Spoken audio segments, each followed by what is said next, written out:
జయ గురమ్మ జయ గురు. శ్రీ గురు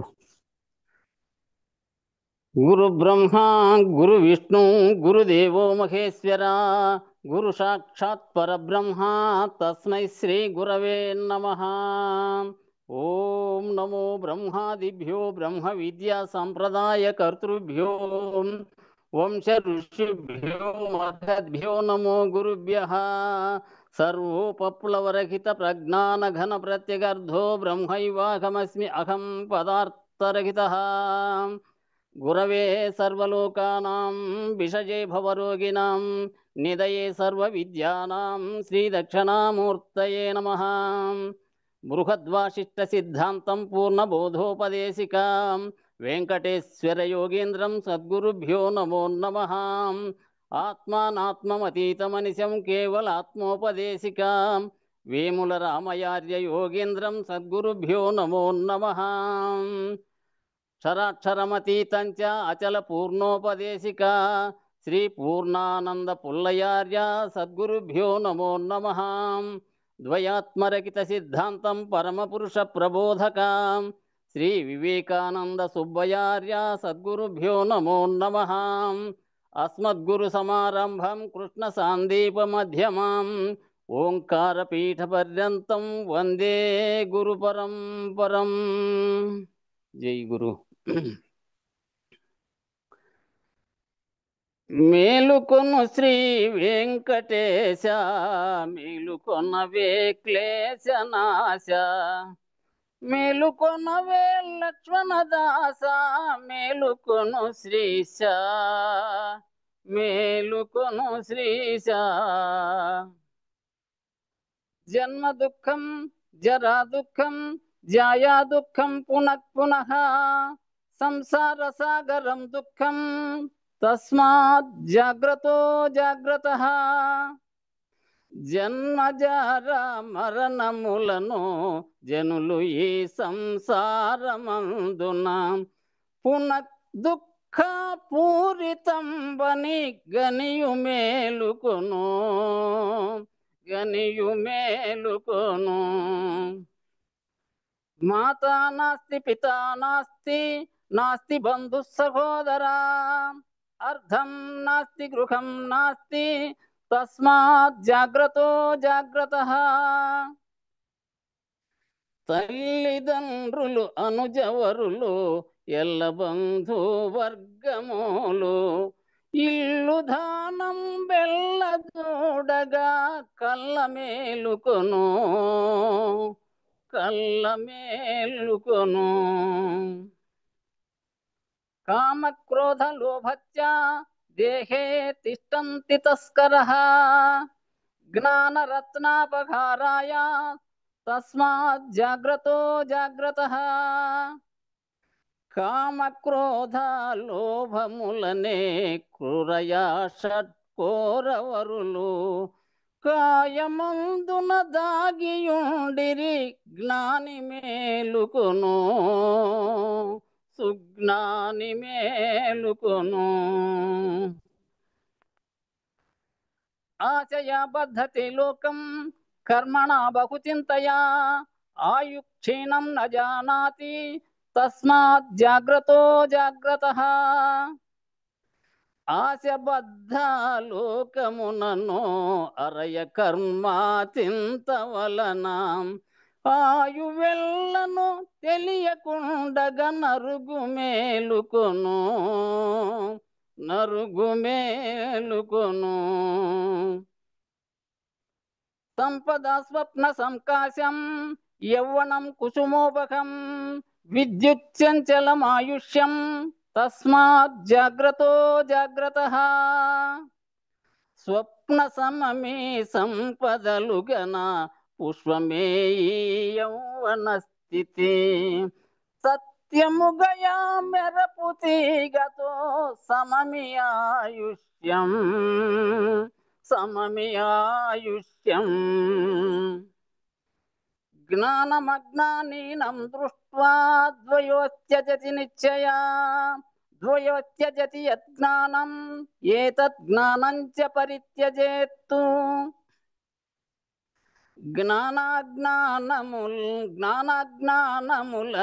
గాంచియు జ్ఞానద్వంద్వంబును త్యజించియు పూర్ణిమాని నట్టి నీవు సున్న మేలుకొను సున్న మేలుకొను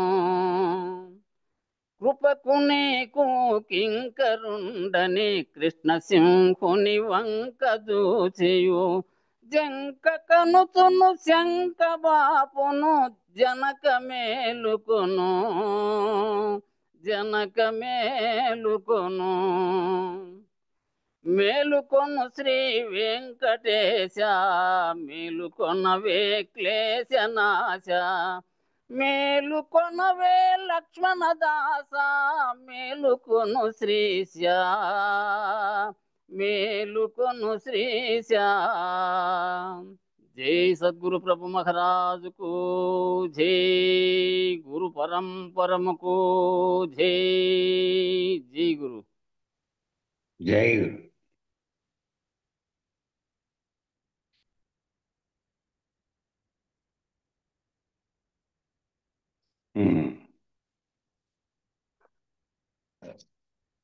22ది కదా. నేనా పద్యం చెప్పాలా? కన్నార్థం చెప్పు. సరే సరే. ఏ విద్యలెన్ని నేర్చిన నీ వేదాంతాంతమూల మెరుగకయున్నను కైవల్యమంద నేరడు జీవునకిదే చిత్పరంబు జందాగా నగురా నిత్యానందమందును వినరా సందేహముల నెల్లా సాధించి భేదించి పొందు పడగా తత్వ పూరిత హృదయుడై అందు నిందును చూడకను మరి అవగతుండై ఉండు నెమ్మది నంది చుడ్కిని చూపు చెదరక అంచితం బగు తన్మయంబును చందగా నగురా నిత్యానందమందును వినరా.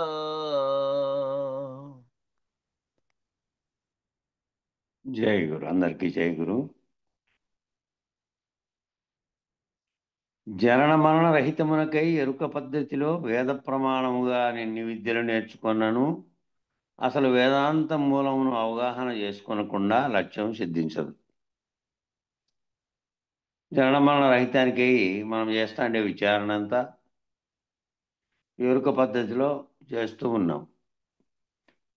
ఎరుక అంటే తెలియబడే సర్వము. జగత్తులో దేని గురించి ఏం మాట్లాడుకున్నా ఏది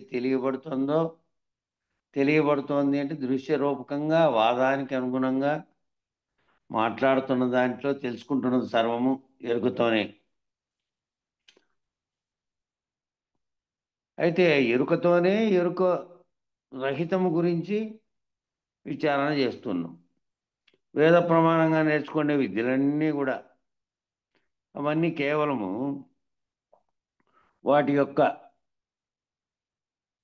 వివరణ అంతా కేవలము మనం విచారణలో భాగంగా పోల్చుకుంటూ దాంట్లో చెప్పినటువంటి సూత్రాలకు అనుగుణంగా జరుగుతూ ఉంటుంది తప్ప అంతిమంగా అది కాదు. అది ఆ వేదం అంటే తెలుసుకోవడమే. అది కూడా ఎరుకే. వేదం అనేది కూడా అది అంతం అయిపోవాలి. వేదాంతం అంటే ఇంక తెలుసుకునే అవసరం రాకుండా అయిపోవాలి. అసలు వేదాంత మూలమును అవగాహన చేసుకోనకుండా లక్ష్యం సిద్ధించదు. దాని మూలాన్ని అవగాహన చేసుకోకుండా ఏమి లక్ష్యం పెట్టుకున్నామో అది సిద్ధించదు. కనుక కైవల్యం అందవలనన్న వేదాంతాతీతమైన నిజ ప్రబోధ కావాలను. కైవల్యం అందుకోవాలి అంటే వేదాంతానికి అతీతమైనటువంటి నిజ ప్రబోధ కావాలి. నిజ ప్రబోధ అంటే ఇక వేదంతో కూడా వేదంలో తెలియబడినటువంటిది కూడా లేకుండా అయిపోవాలి. ఇంకా ఆ తెలియబడేది దేంతో తెలియబడుతోంది? ఎరుకతోనే తెలియబడుతుంది. సంకల్ప వికల్పములన్నీ దానితోనే జరుగుతున్నాయి. అదే బీజ వస్తువుగా ఉండి మళ్ళీ కారణంగా ఉన్నటువంటి జన్మకు కారణం, పునరుత్పత్తికి కారణం, పునఃసృష్టికి కూడా కారణం. కాబట్టి నిజ ప్రబోధ కావాలను. ఎందుకనగా వేదం వాదము కొరకే మేదిని గల విద్యల మెతుకుల కొరకే అని యోగి వేమన చెప్పినందున వేదం ఎందుకు అంటే వాదం కొరకేనంటే వాదించి ఏది ఏది దేని మీద దేని గురించి చెప్పారు సృష్టి క్రమాన్నే కాక సర్వ విషయాలను మానవునికి వాదం కొరకే చెప్పింది. ఆ వాదం చేసుకొని నిర్ణయం అయిపోయిన తర్వాత నిర్ణయం అయ్యే వరకే అది తరచి తరచి దాంట్లో ఉన్న విషయాలను ప్రశ్నించుకోవడానికి వాదం. వాదము అనేది రెండు రకాలుగా ఉంటుంది. ఒకటేమో వాదము చేయడం ద్వారా ఒక్కొక్కటి అవగాహన అయ్యి దాన్ని అధిగమించే స్థితి అవగాహన చేసుకొని. ఇక ఇంకో రకమైన వాదం ఉంటుంది, మూర్ఖంగా చేసేటువంటి నేదే కరెక్టు అని చెప్పేకి తాను చెప్పేదాన్ని గెలిపించుకునేకి చెప్పేది. ఆ వాదము మొండిది. తాను చెప్పే విషయమే నిజమైంది కరెక్ట్ అయింది అని చెప్పడానికి మొండిగా వాదించే విషయము వేదం. అది వాదం సరైంది కాదు. అది వేదం యొక్క వాదం ఎట్లుండాలంటే తాను అంతకుముందు తెలియబడకుండా ఉన్నదాన్ని తెలుసుకొని ఒక్కొక్క మెట్టు అధిగమించేటట్టు ఉండాలి. అట్లా కాకుండా వాదం కొరకు మాత్రమే అయితే మేదిని గల విద్యల మెతుకుల కొరకే.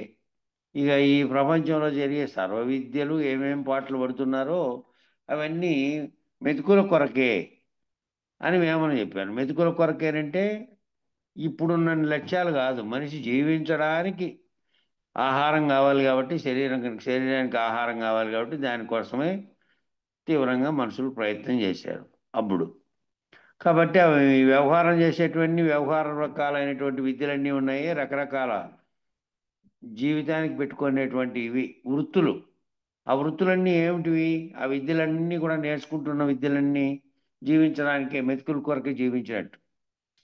అట్లనే అంటే అని యోగి వేమన చెప్పినందున యోగి వేమన పద్యంలో వాదం, అది పాదం. వేదాంతాతీత ప్రబోధ అవసరమయ్యాను. అదంతా అవసరము. వేదాంతానికి అతీతమైనటువంటి ప్రబోధ అవసరమైంది. ఎందుకు అవసరమైందంటే ఈ విద్యలన్నీ మిగతా ఏదైతే జగత్ అనే దాంట్లో ఉండి దాంట్లోనే వాదన చేస్తున్నటువంటి విద్యలన్నీ కూడా జీవించడానికి పనికొచ్చేటివేను, మెతుకుల కొరకు పనికొచ్చేటివే. దానికి అతీతమైన దాన్ని తెలుసుకోవాలనే దానికి నిజ ప్రబోధ అవసరమైంది. వేదము చిదానంద రూప బ్రహ్మంగా నిర్ణయించగా వేదాంతము చిత్పరమైన పరబ్రహ్మమును ఆనందరహిత పద్ధతిగా నిర్ణయించను.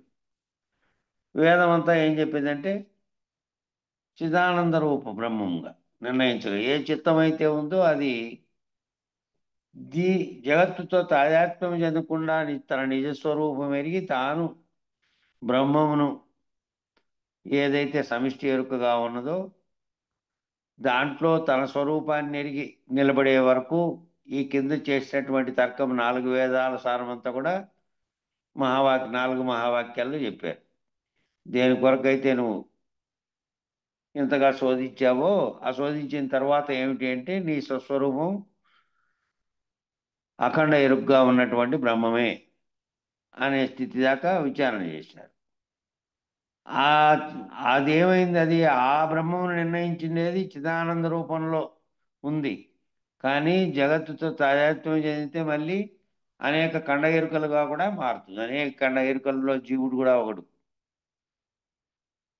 కాబట్టి ఆ వేదాంతం ఏం చెప్పిందంటే చిత్పరమైన పరబ్రహ్మమును ఆనందరహిత పద్ధతిగా నిర్ణయించాను. ఆ చిత్తంగా ఆ బ్రహ్మానందంగా అనుకునే దాన్ని ఆనందరహిత పద్ధతిగా పరబ్రహ్మము అనేటువంటి పరిపూర్ణము ఎరిగిబడిన తర్వాత ఆనందం పొందేది ఆనందరహిత పద్ధతిగా. ఆనందం అనేది ఉంటే దానికి వ్యతిరేకమైనటువంటి ద్వంద్వం ఉంటుంది, బాధ అనేది కూడా ఉంటుంది. ద్వంద్వములే లేవు కదా. పరిపూర్ణం ఎరగబడిన స్థితి లేకపోయిన తర్వాత ద్వంద్వములు ఏవీ లేవు. కాబట్టి ఆ పరబ్రహ్మాన్ని ఆనందరహిత పద్ధతిగా నిర్ణయించారు. ఆనందం అనేది కూడా స్థితి, బాధ అనేదైనా స్థితి.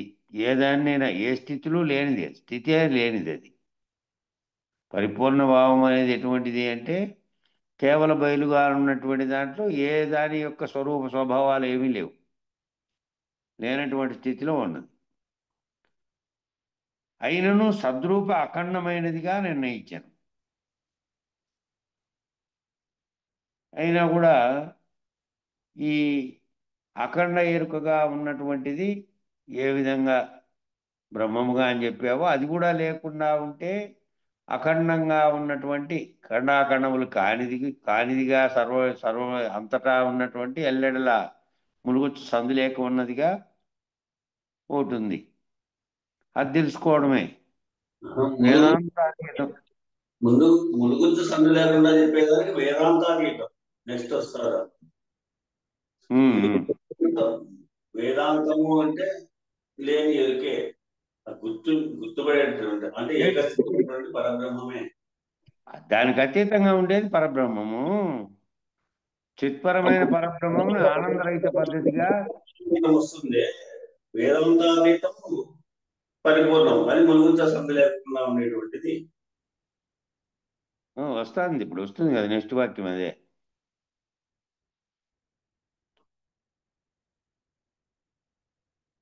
కాబట్టి అఖండమైన వేదాంతాతీతం సచ్చిత్పరమును సూచించి కేవలమైన అచల బ్రహ్మమును నిర్ణయించు. అంటే అప్పుడు విశ్రపుటెరుకుగా ఉన్న జీవునికే ఇట్టి నిర్ణయం అవసరం. విశ్రపుటెరుకుగా అంటే తాను అనేటువంటి ఎరుక, అఖండంగా ఉన్నటువంటి ఎరుక, సమిష్టి ఎరుక. ఈ రెండు ఎరుకలుగా రెండిటి భావించినటువంటి మిశ్రమ ఎరుకగా ఉన్నటువంటి వారికి ఆ రెండు లేనివిగా ఉన్నటువంటి స్థితి నిర్ణయం కావాల్సిన అవసరం ఉంది. అఖండ ఎరుకగా బ్రహ్మముగా ఉన్నటువంటి స్థితి లేకపోయినప్పటికీ కూడా దాన్ని దాటుకున్నటువంటి స్థితిలో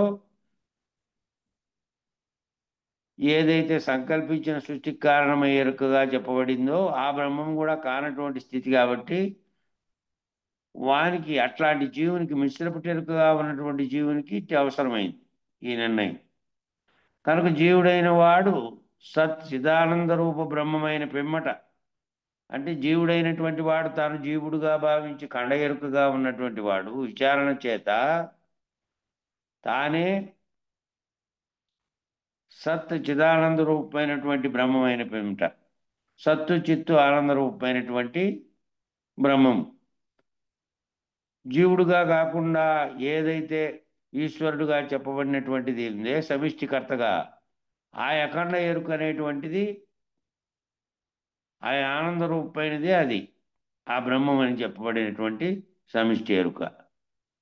కాబట్టి ఆ బ్రహ్మమైన పిమ్మట తాను తన స్వరూపాన్ని ఎరిగి సమిష్టి ఎరుక కూడా తానేను అని అయిన తర్వాత, సత్తు చిత్తు ఆనంద రూపమైనటువంటి బ్రహ్మము తానేనే అయిన తర్వాత వేదాంతాతీత బోధచే గురుకృపతో చిత్పరము చెందవలెను. వేదాంతానికి అతీతంగా ఉంటుంది. వేదాంతము అంటే తెలుసుకునేది అంతమైపోయింది. వేదాంతంతో అంతమైపోయింది. వేదాంతము అంటే వేదం తెలుసుకునేది, వేదాంతము తెలుసుకోబడింది. ఇంకా అప్పటి వరకు తెలుసుకోబడినటువంటి దానికి కూడా అతీతంగా ఉన్నటువంటిది. ఇంకా తెలుసుకునేది రెండూ లేనటువంటి స్థితి. తెలిసిన తర్వాత ఏది తెలిసిందో, దేనితో తెలిసిందో దాని భావాన్ని రహితపరుచుకునేటువంటి స్థితి. ఆ వేదాంతాతీత బోధచే గురుకృపతో చిత్పరం చెందవలెను. వేదాంతానికి అతీతంగా అక్కడ దాకా చెప్పిందంతా ఎరుకతోనే ఏదో చెప్పారో ఆ చెప్పిన ఎరుక లేనిది, చెప్పిన ఎరుకే లేనిది. ఎరుక లేనిది అంటే తాను లేనిదే, జగత్తు లేనిదే, సర్వము లేనిదే. సర్వము ఎప్పటికి ముందు ఏదైతే ఉన్నదో అది అప్పటికి ఉంది. ఆ స్థితిని భావనలో ఊహించి ఉండడమే. ఇంకా ఆ గ్రూపుతో చిత్పరం చెందవలను అంటే చెందిన తర్వాత ఇంకేమీ లేదు, చెప్పేకి వాక్యం కానీ మాట్లాడేకి కానీ లేదు. అదే నిత్యానందమును పరమపద మార్గం. చైతన్యమును ద్వైదోష పద్ధతిలో విచారించి, చైతన్యాన్ని ద్వైదోష పద్ధతిలో విచారించి ఆ క్రమంలో తలెత్తిన సందేహములను నివర్తింపజేసుకొని చైతన్య నిరసన గావించి పరతత్వం సాధించవలను.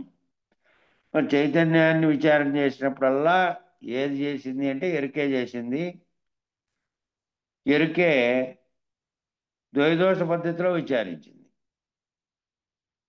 ఇక్కడ కింద విచారించినప్పుడు ఏమవుతుందంటే ఆ ఒకటి ఉంటే ఖచ్చితంగా రెండో దానికి రెండు ద్వంద్వములు ఉండడానికి కారణమైనటువంటివన్నీ విచారణ చేసుకుంటా పోయి ఆ రెండు లేనివిగా అయిపోయింది. రెండు లేనివిగా అయిపోవాలంటే రెండిటికి కారణమైనటువంటి ఏ వస్తువులు లేకుండా ఉన్నటువంటి స్థితిలో ఒక్కటనేది కూడా లేదు. ఒకటి ఉంటే రెండోది ఉంటుంది కాబట్టి ఆ ఒక్కటనే పద్ధతి కూడా లేదు ఇంకా.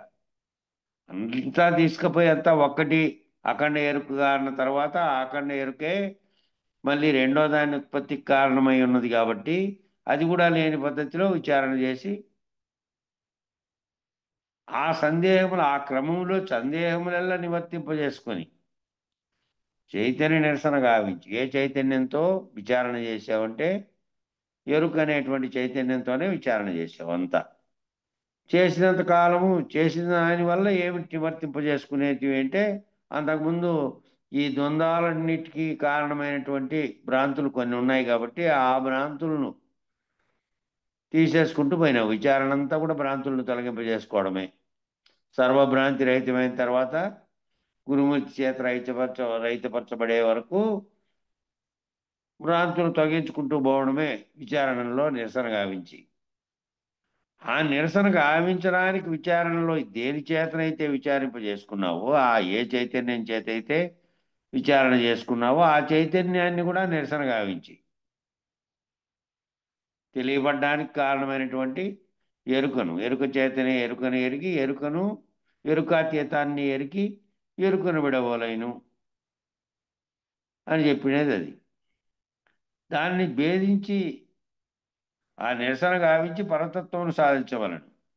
ఆ నిరసన గావించి పరతత్వం పరిపూర్ణంగా ఉన్నటువంటి ఏది ఇంక దాంట్లో తత్వాతీతం అది.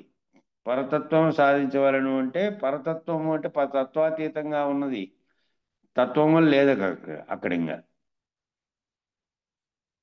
అఖండమైనటువంటి ఎరుకను భేదించి మించవలను. అఖండ ఎరుకగా ఉన్నటువంటి చెప్పినదంతా ఆ భేదించి మించవలను. దాన్ని మించవలనంటే అఖండ ఎరుకగా ఉన్నటువంటి బ్రహ్మముగా ఉన్నటువంటి దానితో నుంచి కూడా దాటుకోవాలి. ఎక్కడి నుంచి మూలంలో ఏవైతే ఇవన్నీ లేవో అఖండ ఎరుకగా ఉన్నటువంటి బ్రహ్మం కూడా మూలంలో లేకుండా జగత్ సృష్టి జరక్కముందు ఏ విధమైనటువంటి పరిపూర్ణమనడి కదలికలు లేని సతతానిడి ఉన్నది ఉందో అట్లా ఆ భావంతో ఉండాలి. ఏముంది? ఏమీ లేదు, వట్టి ఉత్త బట్టబయలుగా ఉన్నది.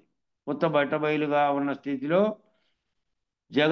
జగత్తులో నీవు రెండూ లేనటువంటి స్థితి కాబట్టి ఆ మాట్లాడే స్థితి, వ్యక్తపరిచే స్థితి, చెప్పే స్థితి ఏ స్థితి లేదు. దాన్ని భేదించి అఖండమైన ఎరుకను భేదించి మించవలని. చిత్పరత తనలో పొందుపడగానే ఆ తత్వంతో నిండిన వాడై ఇక కండ ఎరుకలైనటువంటి ఈశ్వర జీవ జగత్తుల యందు దృక్కును సారించక చెలించకుండా ఉండే నెమ్మదితనము అందుకొనవలను. అంతవరకు ఉన్నటువంటి వాడు ఆ విచారణ చేత ఏ చైతన్యం చేత విచారించి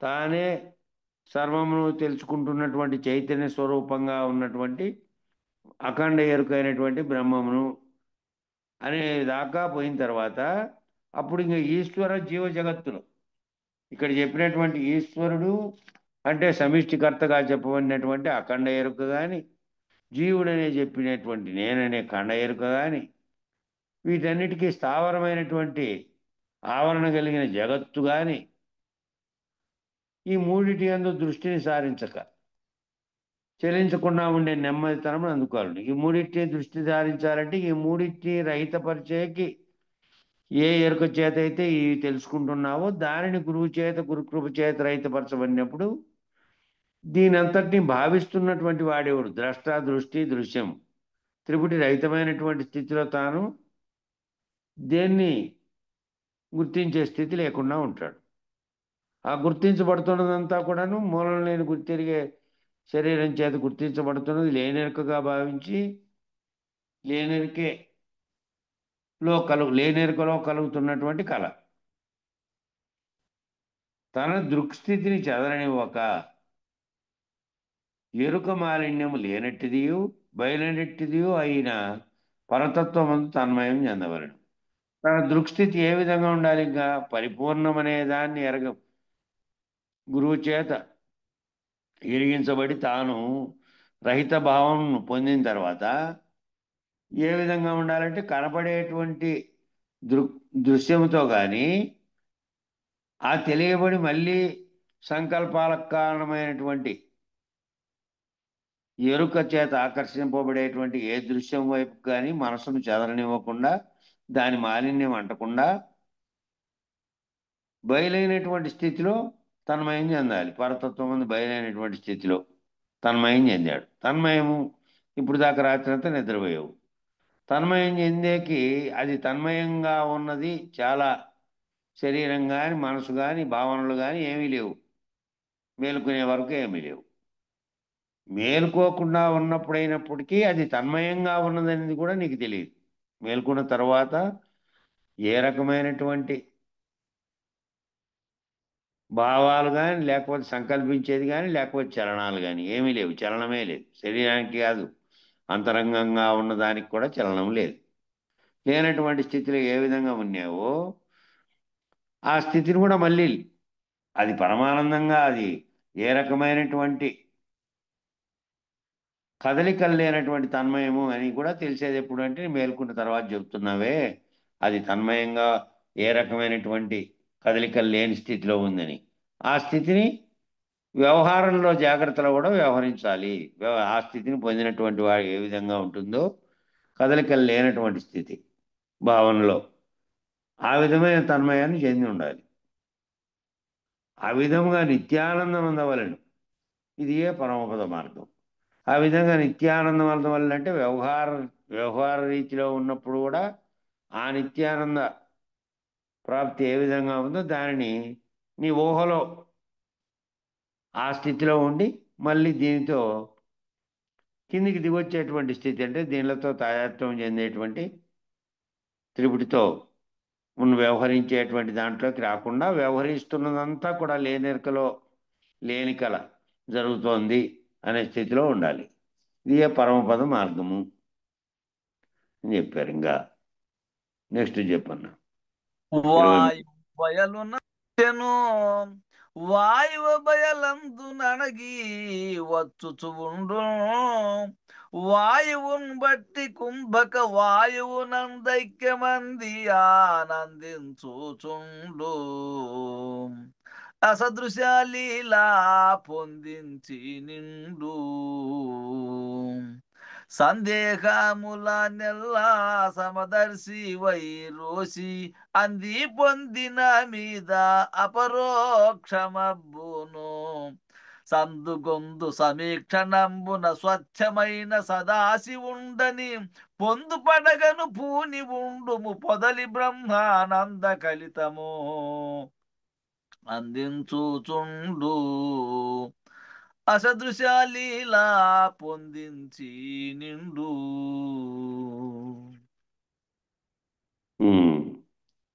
చైతన్యం సూక్ష్మాతి సూక్ష్మ వాయు రూపంలో తనకు తాను కేవల కుంభకం మరియు శూన్యమైన స్థితుల యందు కాల ప్రభావం పుట్టాను. కాల ప్రభావం చేత పుట్టింది. శూన్యమైన స్థితుల యందు శూన్యంగా ఉన్నప్పుడు వాయువు కూడా లేదు. ప్రాణాధారంగా ఏది కదలిక కలగడానికి కారణమైందో అది లేదు. అంతకుముందు ఉన్నటువంటి దాంట్లో ఏమి శూన్యంగా ఉన్నటువంటి దాంట్లో బయలుగా ఉన్నటువంటి దాంట్లో బయలుగా ఉన్న దాంట్లోనేమో ఏదీ లేదు. శూన్యము సర్వము రెండూ లేవు. ఆకాశం బయలు నుంచి పుట్టింది. ఆకాశం నుంచి వాయువు పుట్టింది. ఉదాహరణ తర్వాత ఒకటి క్రమంగా వస్తుంది కదా. సర్వశూన్యంగా ఉన్నది కూడా లేదు. బయలుగా ఉన్న దాంట్లో శూన్యంగా ఉన్నది లేదు. దాంట్లోనే పుట్టిన సర్వము లేదు. ప్రణవము శబ్దమైన తర్వాత ఉత్పన్నమైనటువంటి ఆవరణానికి అవకాశం ఇచ్చినటువంటి ఆకాశము దాంట్లో జరిగినటువంటివే ఇవి. ఈ పంచభూతాత్మకమైన తన్మాత్రలు. ఈ వాయువు తనకు తాను కదలిక రూపంలో వచ్చినటువంటిది ఆకాశం అనేటువంటి శబ్దమునం చేత కదిలినటువంటి కదలిక వాయు రూపంగా వచ్చింది. ఆ వాయు రూపంలో ఉన్నటువంటి తనకు తాను కేవల కుమ్మకము మరియు శూన్యమైన స్థితిలో యందు, కేవల కుమ్మకమైన స్థితిలో ఏందేమో కదలిక లేని స్థితిలో ఉంది ఆ వాయువు అప్పుడు కూడా ఉంది. వాయువు లేకపోతే కుంభక స్థితిలో నుంచి మళ్ళీ బయటకు వచ్చి ప్రాణాన్ని పొందేది కూడా లేదు. ఘనీభవించిన స్థితిలో ఉంది వాయువు. మరియు శూన్యమైన స్థితిలో ఎందు కాల ప్రభావం చేత పుట్టెను. అంటే వాయువు పుట్టిన తర్వాత వాయువుతో కూడా మళ్ళా ఇతరమైనటువంటి పంచభూతాత్మక తన్మాత్రలు కలిసిన తర్వాత అన్నీ పుట్టాయి మిగిలినవన్నీ. మళ్ళీ ఆ వాయువే తిరిగి అనవును. ఆ వాయువే తిరిగి వస్తోంది, బయటకు వదులుతోంది, పోతోంది. లోపలికి నిరంతరము జరిగేదే అణిగిపోయినటువంటి స్థితి మళ్ళీ ఉంటుంది. ఈ విధంగా మరలా మరలా వచ్చుచూ పోవచ్చు ఉంది. ఆ వాయువు నిరంతరం వస్తూ పోతూ ఉంటుంది. ప్రాణం మొదలైనప్పుడు కట్టించి మొదలై అది పోయే వరకు నిరంతర ప్రక్రియ అది. గర్భంలో ఉన్నట్టుగానే అక్కడేమో వాయు రూపంలో కాకుండా జల రూపంలో ఉండేటువంటి గర్భంలో ఉన్నటువంటి ఆక్సిజన్ తల్లి ద్వారా పొందినటువంటి స్థితిలో ఉంటుంది. అక్కడ బయట పడిన పుట్టించి ఇంక ఊపిరి పీల్చుకోవడమే. ఈ వాయువుచే కండ ఎరుకలుగా వ్యవహరించి తిరిగి విరమించి తన యందు తాను అవ్యక్తముగా ఉండును. ఈ వాయువు చేతనే అనేకమైనటువంటి జీవులుగా ఉత్పన్నమై అక్కడ వ్యవహరించి మళ్ళా తిరిగి విరమించి తన యందు తాను అవ్యక్తముగా ఉండును. మళ్ళా ఈ జీవులుగా అనేకాలుగా వ్యవహరించిందంతా అఖండమైనటువంటి స్థితిలో ఉపసంహరించబడినటువంటి స్థితిలో ఉంది. ఏకత్వంగా ఉన్నటువంటి స్థితిలో. ఏకత్వంగా అవ్యక్తంగా ఉండును అంటే అవ్యక్తముగా ఉంది. వ్యక్తమయ్యే స్థితి ఎప్పుడైనా మళ్ళా వ్యక్తమవుతుంది. అనగా తన రేచకమైనటువంటి దృశ్యములు విరమించి తన తత్వమును తాను పూరించి ఆ స్థితిని కుమ్మించినప్పుడు అది కేవల దృక్స్థితిగా ఉండిపోయి తన యొక్క ఎరిగే ఎరుక తనలో విలీనమై ఆనందించును. అది విడవబడినటువంటి రేచకమైనటువంటి ఆ విడవబడినటువంటి గాలి మళ్ళా దృశ్యములు విరమించి దృశ్యం కనబడుతున్నటువంటి దృశ్యంతో ఉంటేనేమో అంతకుముందు పూరించకుండా ఉన్నప్పుడు తత్వాన్ని ఎవరైతే తాను పూరించి ఆ స్థితిని కుమ్మించినప్పుడు అంటే కదలికలు లేనకుండా ఉన్నటువంటి స్తంభింపజేసినప్పుడు ఆ వాయువుని స్తంభింపజేసినప్పుడు ఏమవుతుందంటే కేవల దృక్స్థితిగా ఉండిపోయి తన యొక్క ఎరిగే ఎరుక వ్యాపకం చెందకుండా ఉన్నటువంటి స్థితిలో నిలిచిపోతుంది. ఎరిగే ఎరుక అనేది తనలో లీనమై ఆనందిస్తూ ఉంటుంది. ఆ ఆనందం శాశ్వతంగా ఉండక రేచకపూర్వకములు మరలా మరలా జరుగుతుండను కనుక అది అట్టే ఉండదు. మళ్ళీ రేచకపూర్వకాలు జరిగితేనే మళ్ళీ ప్రాణస్థితిలోకి వస్తుంది. కుమ్మకంగా ఉన్నప్పుడేమో ఘనీభవించిన స్థితిలో కదలికలు లేని స్థితిలో ఉంది. మనసుతో కలనీయకుండా అంతరంగ చతుష్టయంతో కలగకుండా ఉంది. అక్కడ స్తంభించి మళ్ళీ రేచకపూర్వకములు జరుగుతానే మళ్ళీ వ్యవహార స్థితిలోకి వచ్చి ఉంటుంది. నిత్యానందము కానేరదు. అది నిత్యం కాసేపు ఉండేటువంటి స్థితే తప్ప నిత్యానందం అనేది కానేరదు. బ్రహ్మతత్వము పరబ్రహ్మతత్వం ఆనందమే కానీ పరమాత్మగా పరిణమించి మళ్ళా జీవేశ్వర జగద్భేదములతో వ్యవహరించి తర్వాత విరమించి మళ్ళా తిరిగి పరబ్రహ్మమగుచుండును. మరి పరబ్రహ్మతత్వం అనేది శాశ్వతానంద స్థితిలో ఉన్నటువంటి పరబ్రహ్మ స్థితిలో నుంచి మళ్ళీ పరమాత్మగా పరిణమించి పరమాత్మగా పరిగణించడం అంటే అవ్యక్తంగా ఉన్నటువంటిది వ్యక్తం కావడము మళ్ళీ జీవ ఈశ్వర జగద్భేదములతో అనేకమైనటువంటి వ్యవహరిస్తూ ఉంటుంది. మళ్ళీ కిందికి దిగి వస్తే ఇది పరమాత్మ స్థితిలో నుంచి కూడా దాటుకున్న స్థితిలోనేమో పరబ్రహ్మగా ఏ నిర్ణయము లేనటువంటి స్థితిలో నిర్ణయము లేదు, ఏదీ లేదు, చెప్పడానికి కూడా లేదు. తాను జగత్ అనేటువంటి సర్వమును లేనటువంటి స్థితిలో ఉంది. అది మళ్ళా పరమాత్మగా పరిణమించిన తర్వాత ఏం జరుగుతుందంటే జీవుడు జగత్తు ఈశ్వరుడు అనేటువంటి వ్యవహారములు జరుగుతుంది. సమిష్టి ఎరుకగా నుండి ఈశ్వరుడుగా మళ్ళీ జగత్తుగా పరిణమించి ఆ జగత్తులో మళ్ళా అనేక ఖండ ఎరుకలుగా ఉన్నటువంటి జీవులుగా పరిణామం చెందుతుంది. దానితో వ్యవహరించి తర్వాత విరమించి తిరిగి పరబ్రహ్మం అవుతుంటుంది. తర్వాత విరమించినటువంటి స్థితిలోనేమో పరబ్రహ్మం అవుతుంది. కనుక పరబ్రహ్మతత్వము నిత్యానందం కాదు. ఇది ఎరుక బ్రహ్మమే కానీ పరిపూర్ణం కాదు. మళ్ళీ ఆ తత్వం తాత్కాలికంగా పొందింది అంటే పరబ్రహ్మతత్వంగా ఉన్నటువంటి స్థితిలో సంకల్పం లేనటువంటి స్థితిలో ఒకవేళ నిద్రలో కలిగినప్పటికీ, నిద్రతో దాన్ని పోల్చుకున్నప్పటికీ సాక్షిత్వ స్థితిలో ఉండి అన్నీ గుర్తెరుగుతోంది కదా మెలకు వచ్చిన వెంటనే. మెలకువ జరిగిన తర్వాత మళ్ళీ ఏమవుతుంది? మళ్ళా జరిగేటువంటి వ్యవహారం అంతా వచ్చింది. పరబ్రహ్మ స్థితిలో ఉన్నటువంటి స్థితిలో రాత్రి నిద్రలో ఏదాన్ని గుర్తెరగని స్థితిలో ఉన్నప్పటికీ, ఎరుక లేనప్పటికీ సాక్షిత్వ స్థితిలో ఉండి మళ్ళీ గుర్తెరగగానే సర్వము తనలోకి వచ్చేస్తుంది. అది ఎరుక బ్రహ్మమే కానీ పరిపూర్ణం కాదు. అనగా వాయువు వలె చలనమున్నందు వలనను లేక చలనతత్వం ఉన్నందు వలనను అది పరిపూర్ణం కాదు. వాయువు అనే చలనం జరుగుతూనే ఉంది కదా, అప్పుడు కూడా వాయువు చలనం జరుగుతూనే ఉంది.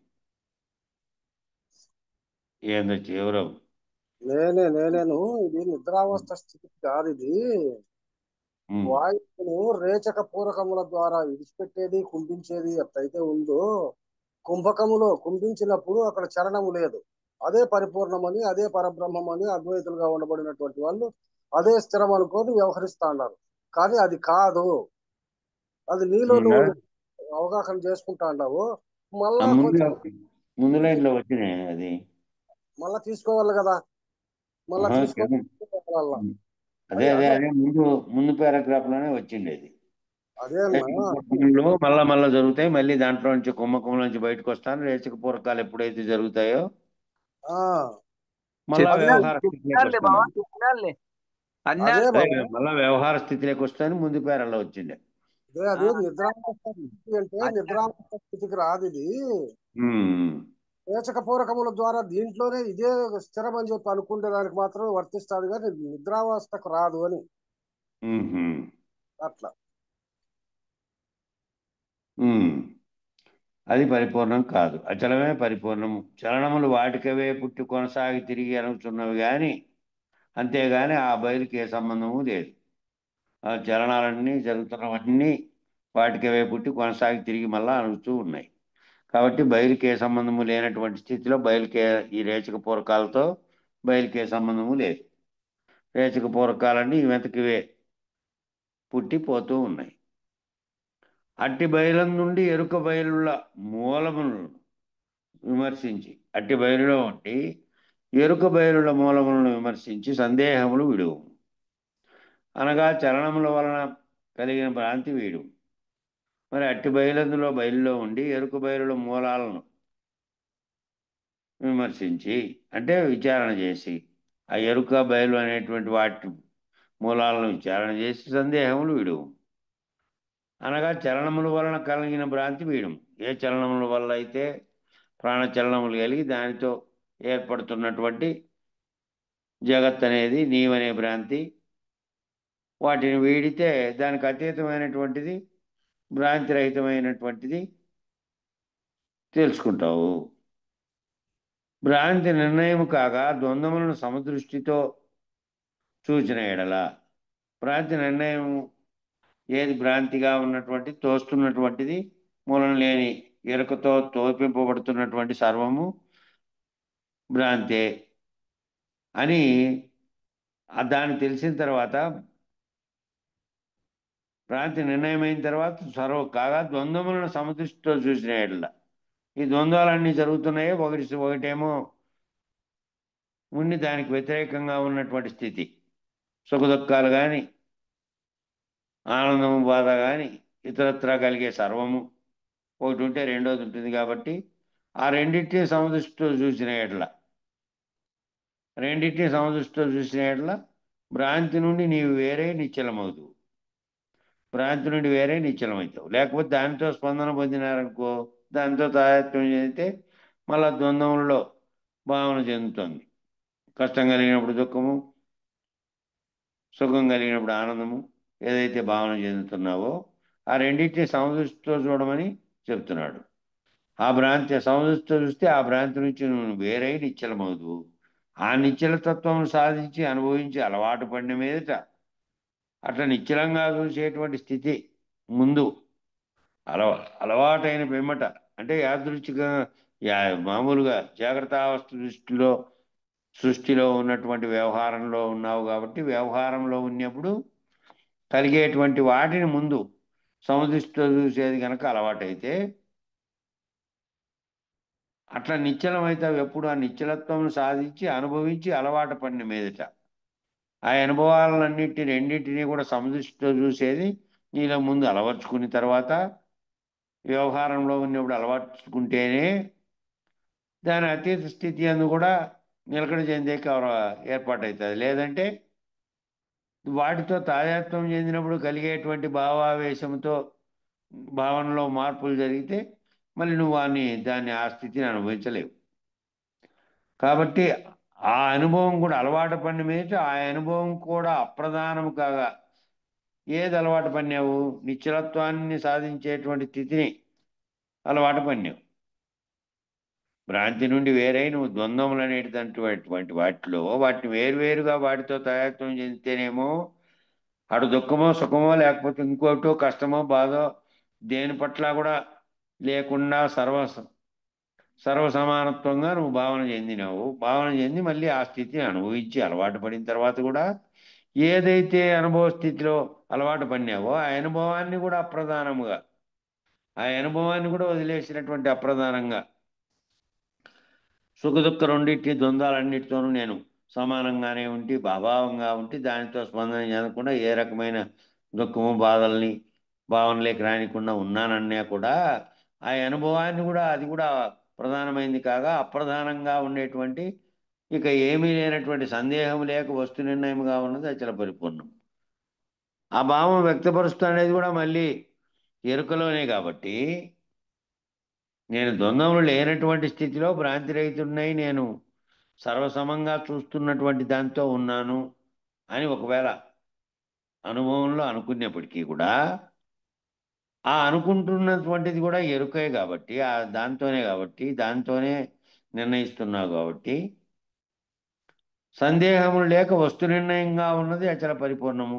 ఆ అనుభవం ఏదైతే ఉన్నదో అది కూడా ప్రధానంగా చెప్పడానికి కూడా లేదు. ఇంకా ఆ అనుభవం కూడా లేనటువంటి స్థితిలో అంటే ఈ సమానత్వంగా చూసిన స్థితి ఏమో ఎరుకలోనే తాను భ్రాంతిరహితంగా ఉండే దాని కొరకు ద్వంద్వములతో తాను తాదాత్మ్యం చెందకుండా అనుభవం పొందడానికి తటస్థ జీవితంగా ఉన్నాడు అలవాటు కోసం. అట్లా అలవాటు పడి తాను చైతన్యంతో నిరంతరం తాదాత్మ్యం చెందకుండా వ్యవహార జీవితంలో అది కూడా లేనకుండా అప్రధానంగా అయిపోయిన తర్వాత సర్వసందేహాలు లేకుండా అయిపోయిన సందేహం లేకుండా వస్తు నిర్ణయముగా ఉన్నదేమో అచల పరిపూర్ణంగా ఉన్నది.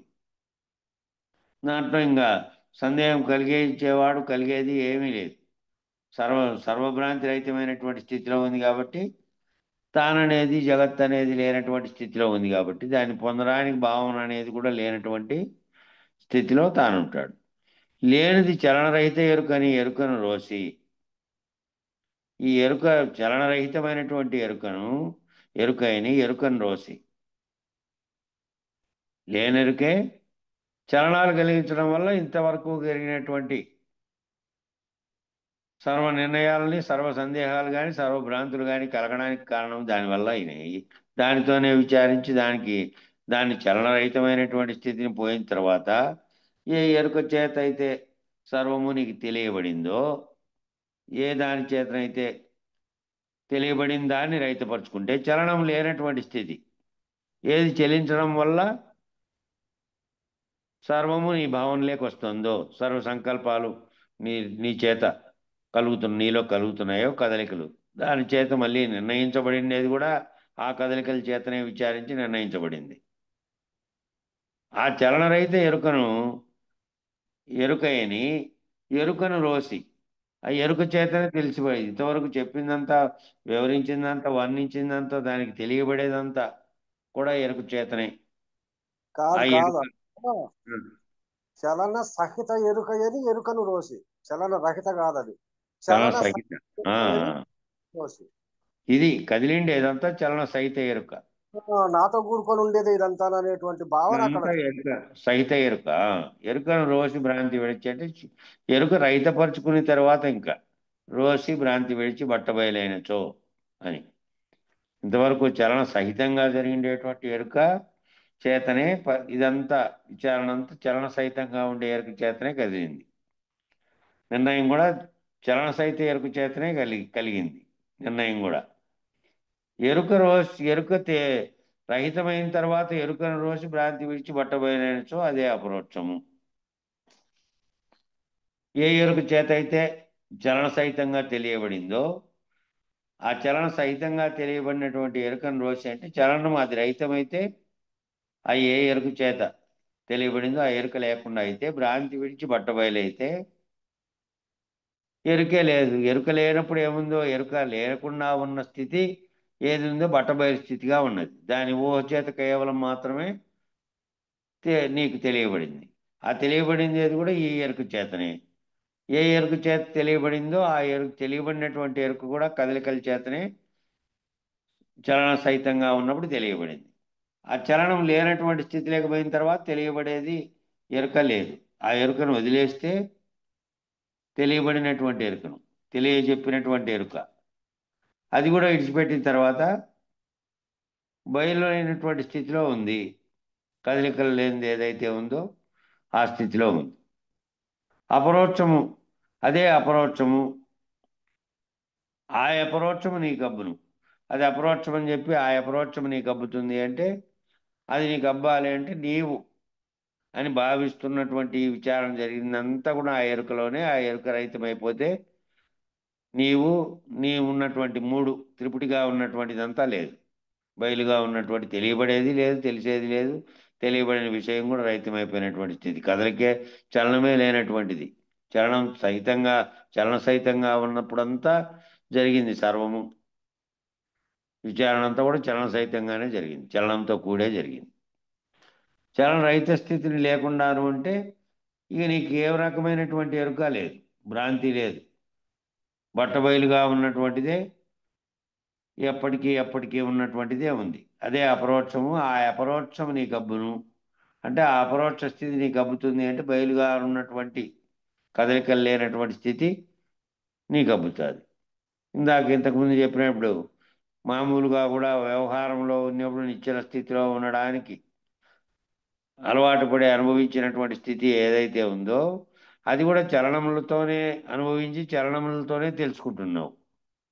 రెండు ద్వంద్వాల పట్ల ద్వంద్వ రహితమైనటువంటి సుఖదుఖాలకు అతీతంగా భావన చెంది అన్నిటినీ సర్వసమానత్వంగా భావించమని చెప్పినారే ఆ భావన కూడా అప్పుడు చలన సహితంగానే ఎరుకతోనే భావించావు. ఆ భావించేది అనేదే లేకుండా ఉన్నటువంటి స్థితి లేకపోయి అచల పరిపూర్ణంగా ఉన్నటువంటి స్థితి అదేమో తెలియబడుతోని ద్వంద్వములను తెలుసుకుంటూ ఉన్నటువంటి స్థితి.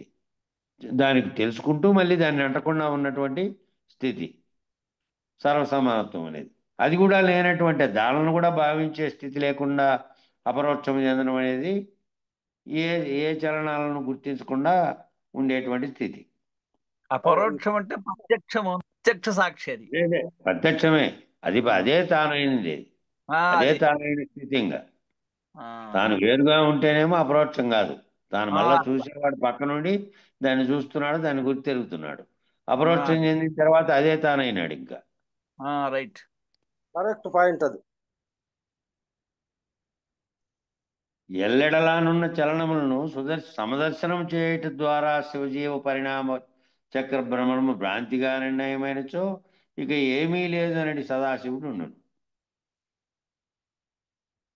ఎల్లెడలానున్న చలనములను అంతటా ఉన్నటువంటి చలనాలు అంతటా చలనాలే ఉన్నాయి. చలనము లేని చలనరహిత స్థితి అనేది లేకుండా సర్వము చలనమై ఉంటున్నది. అంతటా చలనములు అంటే జీవిస్తున్నటువంటి జీవుల కదలికలలో మనసు ఇవన్నీ ఉండి ఇవి చలనం చెందుతున్నాయి కదా మిగిలినవి అనేటువంటి ప్రశ్న కూడా ఒకానొక చోట వచ్చింది. వేరే ఇతర గ్రంథములు చలనం చేయట్లేదు కదా, రాయి చలిస్తోందా, దానికి హృదయం ఉందా, లేకపోతే ఇతరత్రా ఉన్నటువంటి జడ వస్తువులన్నీ చలిస్తున్నాయా అంటే వాటికి మూలమైన వాటికి ఆధారమైన వస్తువే చలిస్తుంది.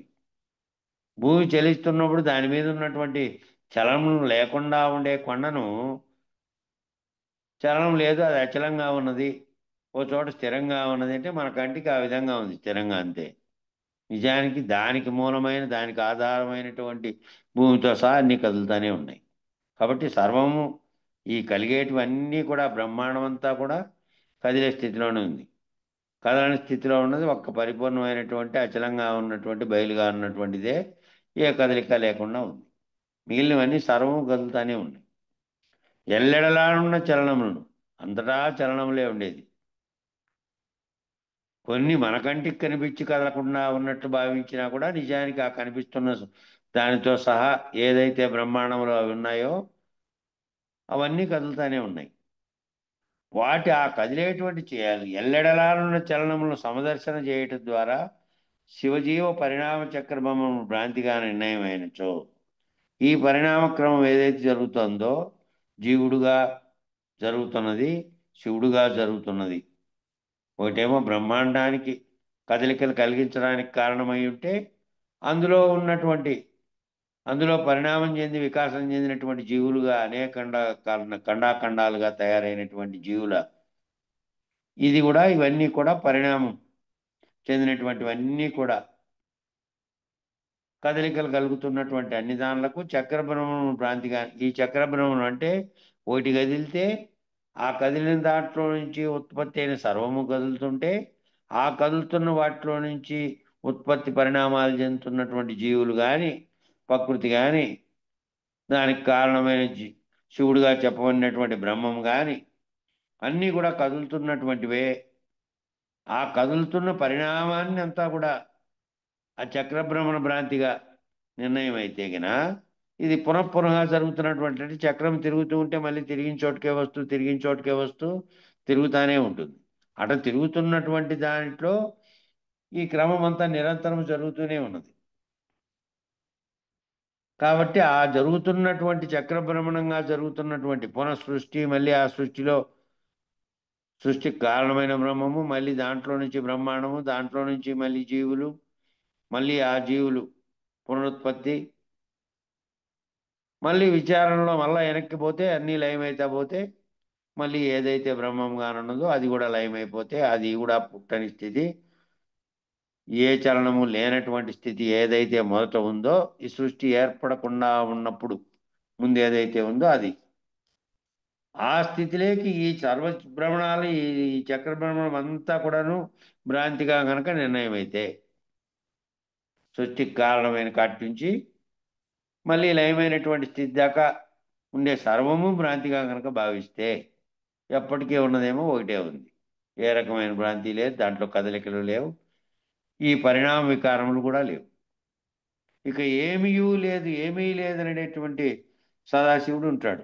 ఏమీ లేదనేటువంటి సదాశివుడు ఉంటాడు అంటే ఈ భావించేవాడు, ఏమీ లేదని భావించేవాడు ఉంటాడు కదా, వాడే ఇంక సదాశివుడు. ఏమీ లేదని భావించే సదాశివుడు.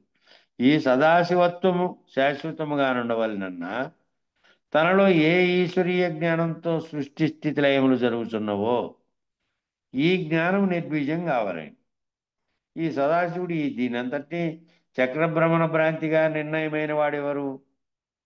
ఈ చక్రభ్రమణ భ్రాంతిగా ఉన్నది నిర్ణయమైన వాడు జీవుడుగానున్నవాడు.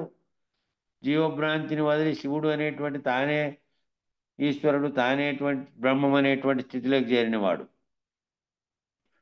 ఆ స్థితిలోకి చేరినవాడు అన్నాడు దీన్నంతటినీ గుర్తించి. ఆ దీన్నంతటినీ గుర్తించి ఆ స్థితిలో ఉండేటువంటి వాడు ఆ సదాశివుడుగా ఉండి దీంతో వీటన్నిటితో తాదాత్మ్యం చెందకుండా దాన్ని తెలుసుకున్నటువంటి వాడు ఆ ఈశ్వరీయ జ్ఞానంతో ఏదైతే సృష్టి స్థితిలయాలు జరుగుతున్నాయి అని తెలుసుకున్నాడో ఆ జ్ఞానము నిర్బీజం కావాలను. ఏ ఎరుక చేత ఈ నిర్ణయం అంతా జరిగిందో, ఏ ఎరుక చేత నీవు జీవభావమును వదిలి ప్రపంచ భావమును వదిలి జగద్భావంకి అతీతంగా దానికి ఈశ్వరత్వంగా ఉన్నటువంటి దాన్ని కూడా ఎరిగి సమిష్టి ఎరుక అనేటువంటి అఖండత్వంగా ఉన్నావో దాన్ని కూడా నిర్బీజం అయితే ఏ జ్ఞానం చేత అయితే ఎరిగావో అదే ఈశ్వరీయ జ్ఞానము, అదే అఖండ ఎరుక. ఆ జ్ఞానం చేత ఎరగబడినటువంటిది కూడా నిర్బీజం కావాలను. ఏ జ్ఞానం చేత ఇదంతా ఎరిగావో ఆ జ్ఞానం కూడా నిర్బీజం కావాలను.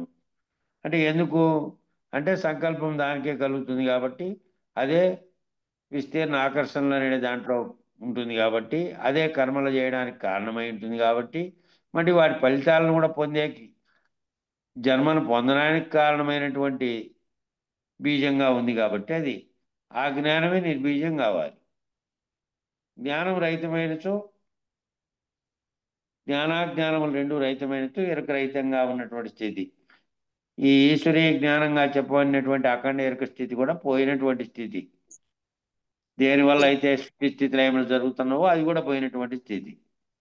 ఆ జ్ఞానం నిర్బీజం కావాలను. అప్పుడు ఆ సదాశివమే స్వచ్ఛమైనది మరియు పరమపద మార్గం. అంతకుముందు ఏదైతే సదాశివతత్వంగా సమానతత్వంగా భావన చెంది ఆ మూడింటిని విచారించి తాను అఖండ ఎరుక అనేటువంటి బ్రహ్మానంద స్థితిలో పొందాడో అది కూడా పోవాలి.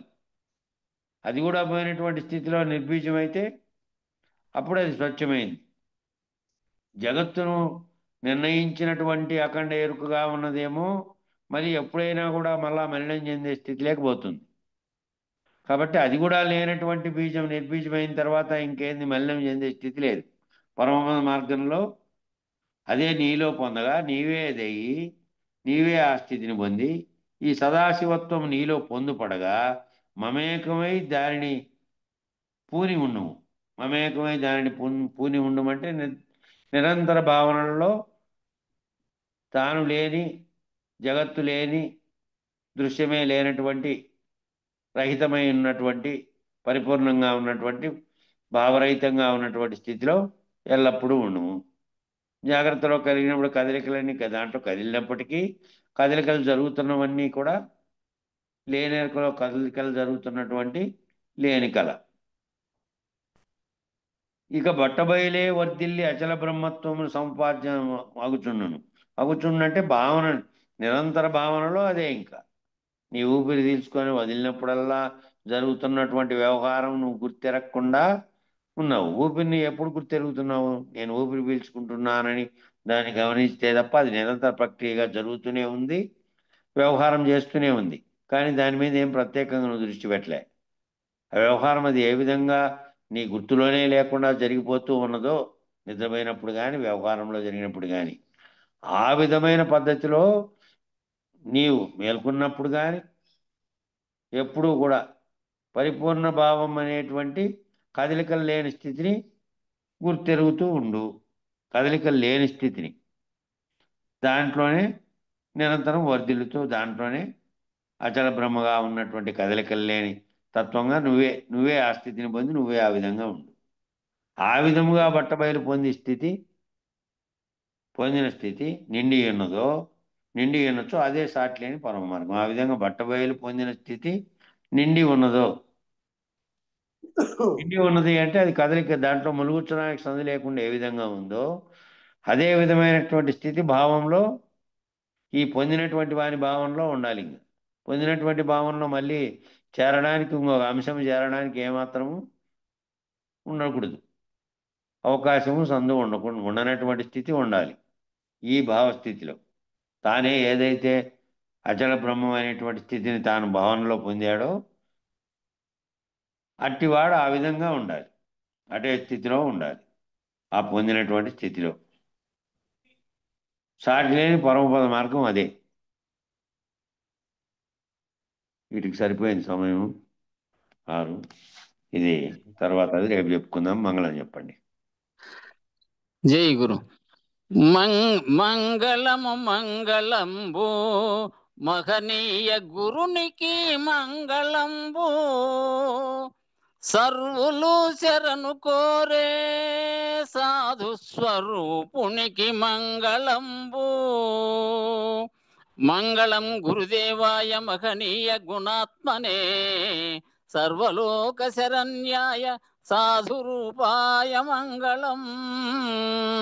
జై సద్గురు ప్రభు మహారాజుకు జై. శ్రీ పూర్ణానంద పుల్లయార్య సద్గురు ప్రభు మహారాజుకు జై. శ్రీ వివేకానంద బండారు సుబ్బయార్య సద్గురు ప్రభు మహారాజుకు జై. గురు పరంపరకు జై. समय గురు భక్త कृष्ण समय మండలికి జై. समय జై గురు. कृष्ण समय